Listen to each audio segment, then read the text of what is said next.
Because നിങ്ങളുടെ ഈ ശത്രു നോർമലായൊരു വ്യക്തിയല്ല.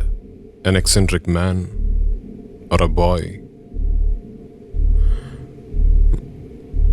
He could be a handicap. ഒരു മുടന്ത് പോലെ എന്തെങ്കിലും.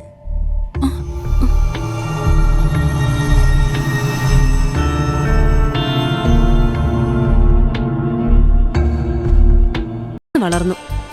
മാഡത്തിന്റെ സഹായത്തിനായി ആനന്ദ് എന്നൊരു ചെറുപ്പക്കാരൻ അവിടേക്ക് വന്നു.